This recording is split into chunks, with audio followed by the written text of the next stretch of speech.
और जहाँ पता चला मेरा मित्र सुदामा आया है और प्रभु कह रहे हैं बताओ सुदामा कहाँ है, और भागते हुए स्वयं दौड़ते दौड़ते बाहर जाने लगे। मंत्रियां दंग हो गए, सिपाही दंग हो गए, कहा प्रभु को क्या हो गया है, ऐसा तो कौन आया है जिसको मिलने के लिए भगवान स्वयं भागते भागते बाहर जा रहे हैं। भागते भागते बाहर गए, जहाँ सुदामा को देखा भगवान ने लेके अपने हृदय से लगा लिया। अरे सुदामा कितने वर्षों के बाद अपन मिले, कितने वर्षों के बाद तुझे मेरी याद है। सुदामा को लेके भीतर आए, सारे सेनापति सारे द्वारपाल सभी दंग रह गए कि ऐसा कौन आया है जिसको लेने के लिए स्वयं भगवान बाहर दौड़ते दौड़ते आए और जिसको लेके भगवान अंदर पधारे। जैसे ही अंदर पधारे रानी अंदर हो गई, स्वर्ण के सिंहासन के ऊपर सुदामा जी को विराजमान कराया और रानियों से कहा देखो तो सही मेरा मित्र कितनी दूर से चल के मेरे लिए आया है, जल्दी जाओ गर्म जल करके लाओ। और जैसे ही रानियां गर्म चल करने गई, यहाँ प्रभु ने नीचे विराजे अपने गोद में सुदामा के दोनों चरण रखे और चरण लेके जहाँ ऊंचे किए, क्या देखा चरण में फोड़े पड़ गए हैं, घाव आ गए हैं। प्रभु की आंखों में से इतने अश्रु निकलने लगे, सुदामा तू मुझे मिलने के लिए आ रहा था, उसने इतना श्रम पड़ा। रानियों से कहा जल्दी गर्म जल करके लाओ, लेकिन जहां रानियां गर्म जल करने जाए उससे पहले ठाकुर जी के नेत्रों में से अश्रु की धारा बह रही है और ठाकुर जी अपने नेत्रों के अश्रु से सुदामा जी के चरणों को धो रहे हैं। सुदामा जी के मुख को देखते जाएं, चरण धोते जाएं, कहते हैं सुदामा कितने वर्षों के बाद अपन मिले, कितने समय के बाद अपना मिलन हुआ। और जब जब ये प्रसंग मैं कहता हूँ, एक प्रसंग मुझे बड़ा याद आता है, बड़ा प्रिय है। ये अवस्था को देख के मुझे प्रसंग याद आता है। ऐसे ही दो मित्र थे, एक बहुत दोनों संग खेलते, दोनों संग पढ़ते, संग सो जाते, लेकिन समय का चक्र बदला। एक तो उस शहर का बहुत बड़ा नगर सेठ हो गया और एक साधारण ऐसे ही गरीब रहा। एक ही गांव में रहते पर वर्षों से मिल नहीं पाए थे, लेकिन मन से याद जरूर कर लेते। अब जो गरीब मित्र था उसकी बच्ची का विवाह निश्चित हो गया था, पत्रिकाएं छप चुकी थी, पत्रिकाएं बढ़ चुकी थी, लेकिन उसके पास एक टूटी कौड़ी नहीं थी। कुछ दिनों के अंदर ही बारात आने वाली थी और ऐसी अवस्था हो गई, उसकी पत्नी ने आके कहा कि ऐसी दशा अपनी है, कुछ दिनों के अंदर ही बारात आने वाली है, लेकिन अपने पास तो टूटी कौड़ी नहीं है, विवाह की पत्रिका बढ़ चुकी है, सब लोगों को पता चल गया है, लेकिन जो अपने पास व्यवस्था नहीं होगी, ब्याह नहीं हो पाया और बारात जो द्वार से चली जाएगी तो क्या होगा। उसके पति ने कहा मैं भी क्या कर सकता हूँ, असहाय हो। तो उसकी पत्नी ने भी वही शब्द कहे, आप कई बार कहते हो कि शहर के जो बड़े नगर सेठ हैं ये आपके मित्र हैं, आप बचपन में खेलते थे, संग बैठते थे, क्या आप एक बार उसको मिलने नहीं जा सकते। उसने भी वही शब्द कहे, हम मित्र तब थे जब दोनों विद्यार्थी थे, दोनों समान थे, लेकिन आज वो बहुत बड़ा सेठ है और मैं साधारण गरीब हूँ। यदि मिलने गया तो भी मेरी मित्रता पे लोग उंगलियां उठाएंगे कि मित्रता का लाभ लेने आ गया। यदि मिलने नहीं जाओगे और जो बारात द्वार से चली गई तो क्या अपनी बेटी का सामना कर पाओगे। पैसे न होने के कारण यदि बेटी को ब्याह न पाए तो क्या बेटी के आंख के आंसू तुम सहन कर पाओगे। ये वस्तु उनसे भी सहन न हुई और कहा कोई बात नहीं, आज मैं अपने मित्र को मिलने के लिए जाऊंगा। और वर्षों के बाद ये गरीब मित्र अपने उस धनिक सेठ को मिलने के लिए गए और जब मिलने के लिए गए आज दोनों गले मिले, कहते कितने वर्षों के बाद अपन मिले। तो सेठ मित्र भी कहने लगा एक गांव में रहते हैं, इतने समय से रहते हैं, लेकिन तुझे मेरी याद नहीं आई, कितने वर्षों के बाद तू मेरे घर मिलने के लिए आया है, क्या तुझे कभी याद नहीं आई। गरीब मित्र के पास कोई जवाब नहीं था। उसने विवाह की पत्रिका, लड़की के ब्याह की पत्रिका उस सेठ के हाथ में दिया, कहा अपनी बच्ची का विवाह है, तुझे जरूर आना होगा। अरे कोई कहने की बात है, मुझे पता है कि विवाह होने वाला है और मैं कोई पराया थोड़ी हूँ, जरूर आऊंगा। लेकिन हाथ जोड़ के कहा एक बात और कहनी है। बोले क्या। 5 दिन के बाद बारात आने वाली है पर मेरे पास एक टूटी कौड़ी भी नहीं है, क्या तुम मुझे 10,000 रुपए दे सकते हो। उसने कहा इसमें क्या बड़ी बात है, मेरे पास कोई कमी नहीं है, अभी लेके आया। वो भागता भागता भीतर गया, जाके 10,000 रुपए की गड्डी लेके आया और इस गरीब मित्र के हाथ में थमा दी। गरीब मित्र कुछ बोल न पाया, आंखों से आंसू निकले और हाथ जोड़ के चला गया। और जैसे ही गरीब मित्र गया, ये जो सेठ मित्र था फूट फूट के रोने लगा, फूट फूट के जोर जोर से रोने लगा। उसकी पत्नी कहने लगी आप क्यों रो रहे हो। यदि आपको उसको मदद करने की इच्छा नहीं थी और मदद के लिए इसकी पीड़ा हो रही है, तो क्यों उसको मदद करी, रो क्यों रहे हो? तब उस सेठ मित्र ने कहा कि मैं इसलिए नहीं रो रहा कि उसकी मदद करना नहीं चाहता था, फिर भी मदद करी।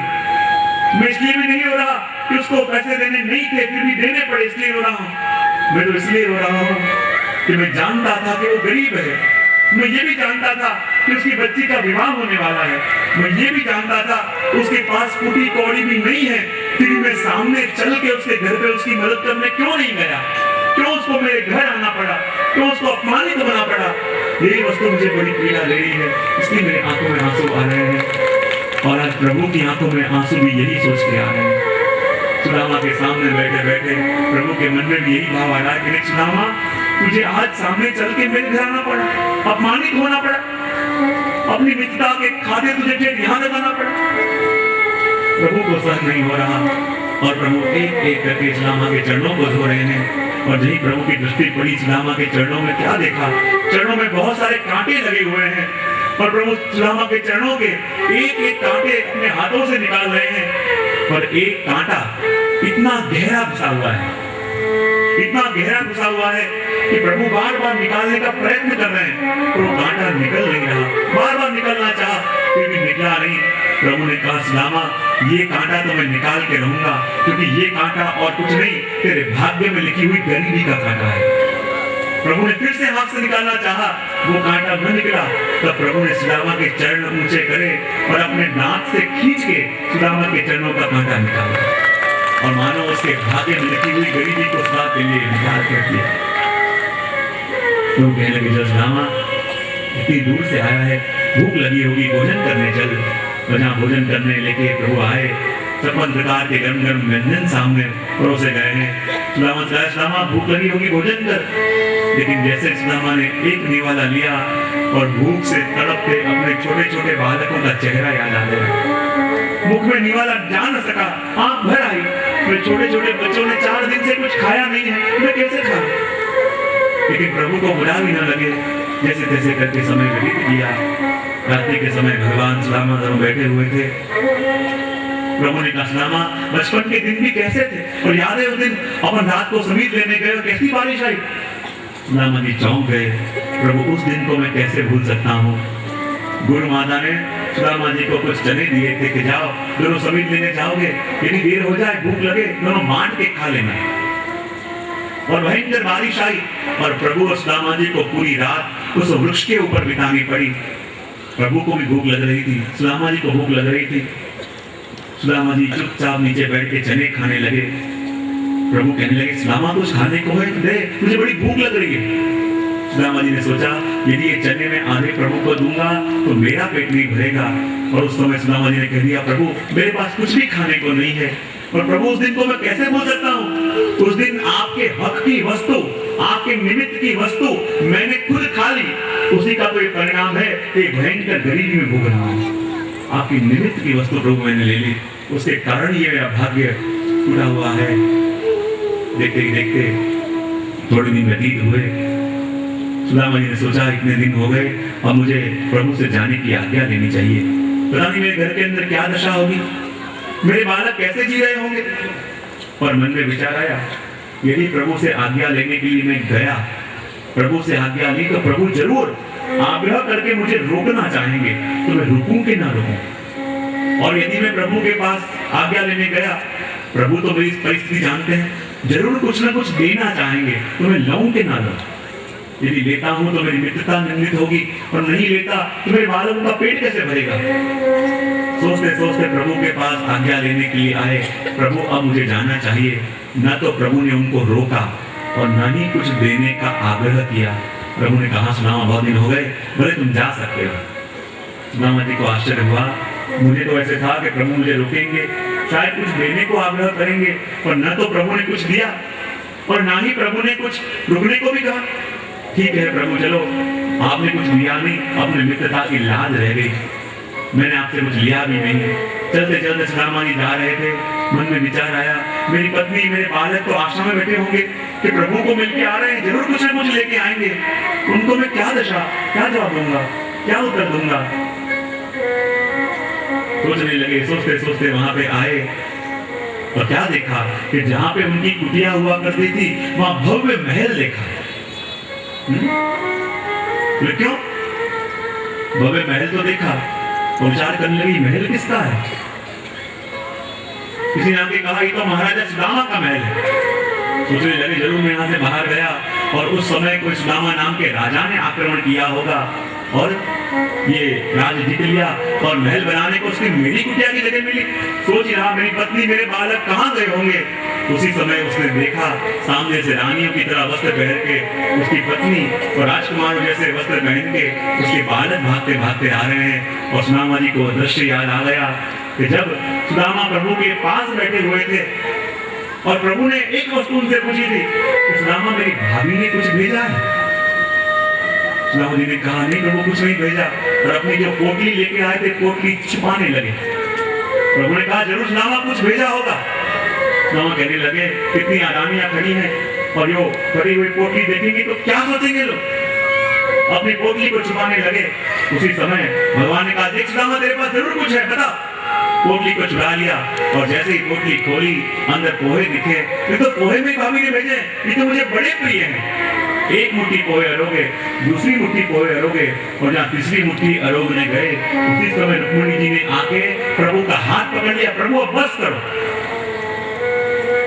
अब सुदामा जी को समझ में आ गया कि जब पहली मुट्ठी प्रभु ने पोहे अरोगे उसके बदले में मुझे कुबेर की संपत्ति दे दी, दूसरी मुट्ठी पोहे के बदले में मुझे इंद्र की संपत्ति दे दी, और तीसरी मुट्ठी अरोग के आप अपना भी सब कुछ देने को तैयार होने गए थे। रुक्मिणी जी ने हाथ के हाथ पकड़ लिया। देखो तो सही दुनिया में देने वाले बहुत हैं, और जैसा प्रभु देते हैं ऐसा दुनिया में कौन देवे। इस जगत के अंदर तो लोग देवे और देने के बाद स्मरण भी करावे, और एक प्रभु देते हैं जिसने सब कुछ हमको दिया है, पर उस तरह दिया कि लेने वाले को लगने लगा कि वो वस्तु पहले से मेरी थी। और हम कहते हैं कि मैं अपनी वस्तु प्रभु को दे रहा हूँ। ऐसा कौन दे सकता है प्रभु के अलावा, जिसने सब कुछ हमको दिया और ऐसे दिया कि लेने वाले को लगने लगा वस्तु पहले से मेरी है। और ऐसी प्रभु की मित्रता के लिए, इस मित्रता को देख के, इस मित्रता की बात करके कुछ हमारे भक्त कवि, गुजरात के कवि प्रभु के सख्यम मधुरम के दर्शन करते हैं और कहते हैं जैसी मित्रता कृष्ण और सुदामा की है ऐसी मित्रता कहाँ मिले। इसलिए हमारे गुजरात के भक्त कवि कहते हैं गोठड़ी तोड़ाए नहीं, गोठड़ी तोड़ाए नहीं, तोड़ी संतोरे नहीं रे जाएगी गति नहीं रे मानते कृष्ण सुदामा संतोरे कृष्ण सुदामा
Krishna Sudama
संतोरे कृष्ण सुधारी जो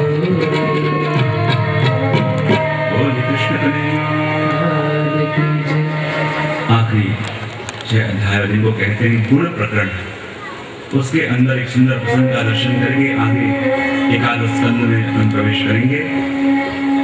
कई बार खास करके विदेशों में जाना होता है तब लोग एक प्रश्न जरूर पूछते हैं कि यदि भगवान को प्रागट्य लेना था तो पहले पुत्र के रूप से प्रकट सकते थे, दूसरे पुत्र के रूप से प्रकट सकते थे, पर पहले दूसरे स्वरूप से न प्रकट के 8वें पुत्र के रूप में प्रकटे तो आगे के 6 बालक जो निर्दोष थे उनको मरवा देना क्या इतना जरूरी था?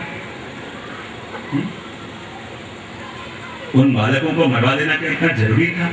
चाहते तो पहले पुत्र के रूप से प्रकट सकते थे, लेकिन फिर भी भगवान 8वें पुत्र के रूप से प्रकटे तो जो 6 बालकों को मार दिया गया वो कौन थे?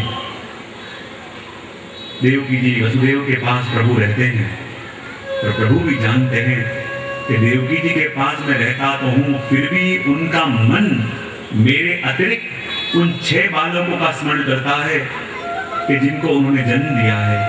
और जब देवकी जी ने ये जाना कि भगवान जब गुरुकुल में रहते थे और गुरु माता ने गुरु दक्षिणा के अंदर ये मांगा कि मेरा पुत्र जिसका अवसान हो गया था वो मुझे लाके दो, और भगवान ने गुरु का मृत पुत्र लाके उनको वापस दिया था, तो देवकी जी ने सोचा जो गुरु का मरा हुआ पुत्र लाके भगवान उनको दे सकते हैं तो क्या जो 6 बालक जो भगवान के ही भाई हैं और मेरे पुत्र जिनको मैं पूर्ण रूप से प्रेम दे भी नहीं पाई, क्या उनको लेके नहीं आ सकते?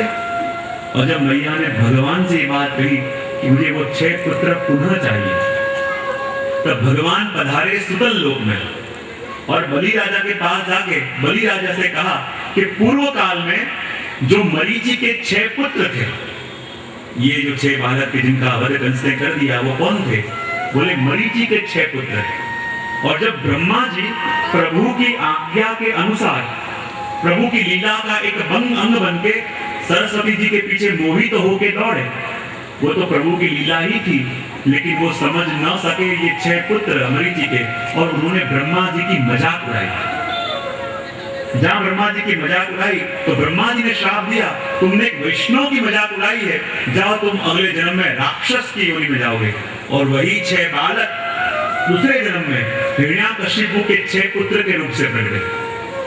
लेकिन जब उनका उद्धार का समय आया तो वही 6 पुत्र देवकी जी के 6 दोषों को गुण रूप परिवर्तित करने के लिए देवकी जी के गर्भ में प्रकटे, लेकिन फिर भी उनका उद्धार नहीं हुआ।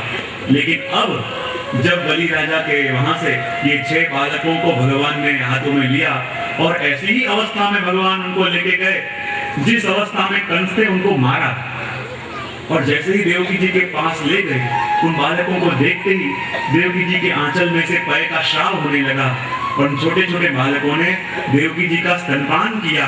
श्री महाप्रभु जी कहते हैं अब जाके उन 6 बालकों का उद्धार हुआ। हिरण्याकशिपु के वहां जन्म लिया, वहां भी उद्धार ना हुआ। देवकी जी के वहां जन्म लिया, तब भी उद्धार ना हुआ। लेकिन आज जब प्रभु उनको लेके आए और उन्होंने देवकी जी का स्तनपान किया, कहते माता के दूध में तो वैसे भी अमृत होता है। श्री महाप्रभु जी कहते हैं ये मात्र अमृत नहीं था, ये प्रभु का उच्चिष्ट भी था, ये प्रभु का अधरामृत भी था। और जब अधरामृत उन्होंने लिया प्रभु का, तब जाके उन 6 बालकों का उद्धार हुआ। ये 10वें स्कंद को यही विराम देके अपन संक्षिप्त में एकादश स्कंद और 12 स्कंद को दर्शन करके विराम की ओर बढ़ेंगे।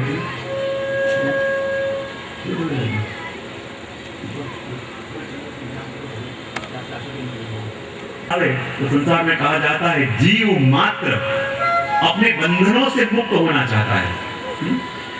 एक स्कूल का विद्यार्थी उसे कहो कि जब तू स्कूल जावे तो सबसे अधिक आनंद काय में आवे? पीटी का पीरियड है उसमें, स्कूल में रिसेस पढ़े उसमें, ड्राइंग क्लास हो उसमें, बोले ये सब में आनंद आवे कि यहाँ 12:30 बजे और घर जाने का बैल लगे, उसमें जितना सुख मिले उतना सुख कुछ उससे नहीं मिले।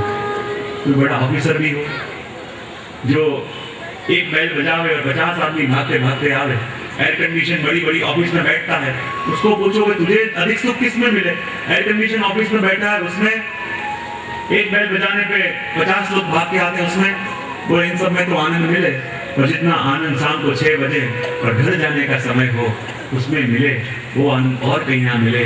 क्योंकि जीव मात्र बंधनों से छूटना चाहता है। तो संक्षिप्त में मोक्ष लीला का दर्शन करके अपन आगे बढ़ेंगे, जहां अनेक अनेक उत्पात अब द्वारिका के अंदर होने लगे। देवताओं ने आके प्रभु की स्तुति बार बार करी कि प्रभु आप वापस स्वधाम पधारो, प्रभु आप स्वधाम पधारो। द्वारिका के अंदर उत्पात होने लगे हैं, और उस समय भगवान ने बड़े बड़े ब्राह्मणों को, बड़े बड़े ऋषियों को अपने वहां आमंत्रित किया। और जब द्वारका के अंदर बड़े बड़े ऋषि मुनि विराजमान थे, तो प्रभु के जो बालक थे घूम रहे थे, ऋषियों को बैठे हुए देखा, सोचा इनकी मजाक उड़ाते हैं। और शाम को गर्भवती स्त्री का